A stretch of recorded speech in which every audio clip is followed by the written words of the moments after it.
Photo electric effect. Photo electric effect means photon के निकलने से इलेक्ट्रॉन का बहना ही कोई के इफेक्ट को फोटो इलेक्ट्रिक इफेक्ट कहते हैं। अब ये फोटोन क्या होता है? तो फोटोन को आप समझ सकते हो एक एनर्जी पैकेट। इसको आप समझ सकते हो फोटोन एक पैकेट होता है जिसके अंदर एनर्जी भरी होती है। जब ये पैकेट कंटिन्यूअस फॉर्म में तेज़ी से चल रहा होता है तो इसके आगे वाले फोटोन मान लीजिए और इसके पीछे वाले फोटोन इतने तेज़ी से चलने के कारण ये एक कंटिन्यूअस फॉर्म बना लेते हैं जिसको लाइट कहा जाता है। तो और हर लाइट की एक फ्रीक्वेंसी होती है, मतलब फ्रीक्वेंसी से अगर आप समझ सकते हो, अगर ऐसा पाथ है उसका तो इसकी फ्रीक्वेंसी ज़्यादा है, अगर इसका पाथ ऐसा है तो फ्रीक्वेंसी कम है इसकी। तो जब एक लाइट को एक मेटल के सरफेस पर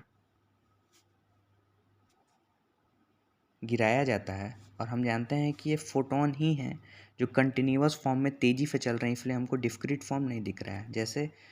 जैसे पॉइंट्स बहुत पास पास जब होते हैं तो स्ट्रेट लाइन बनाते हैं, और जब स्ट्रेट लाइन होता है तो हमें इंडिविजुअल पॉइंट नहीं दिख रहे होते हैं।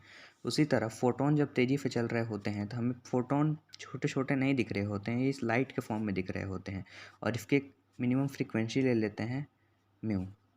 तो जब ये मिनिमम फ्रीक्वेंसी वाली फोटोन की कंटिन्यूअस फॉर्म मेटल के सरफेस पर गिरती है तो मेटल में इलेक्ट्रॉन्स भरे होते हैं, यहाँ भी इलेक्ट्रॉन्स होंगे, यहाँ भी होंगे।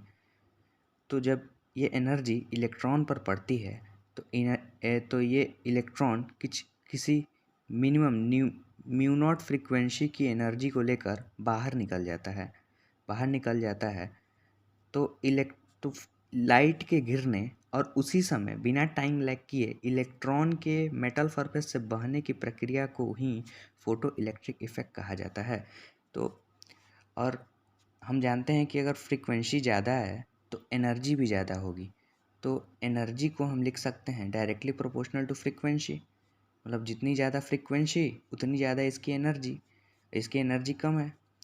तो इन प्रोपोर्शनल कांस्टेंट हटाने पे एच आता है जिसको प्लैंक कांस्टेंट कहा जाता है, E is equals to H new.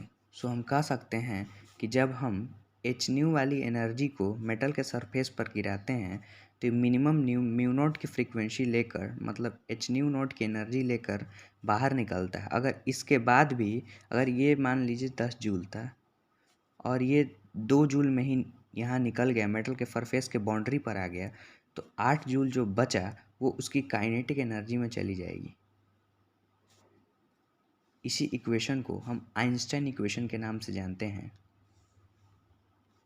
मतलब एक लाइट आएगी मिनिमम फ्रीक्वेंसी की जो इस पर पड़ेगी, इलेक्ट्रॉन को एनर्जी देकर यहाँ निकल जाएगी। अगर 2 जूल है इसके निकलने की एनर्जी तो बाकी के 8 जूल से ये बाहर भाग जाएगा, और फोटोन के मेटल सरफेस पर पड़ने से इलेक्ट्रॉन के बहने से करंट फ्लो होता है जिसको फोटो इलेक्ट्रिक इफेक्ट कहा जाता है।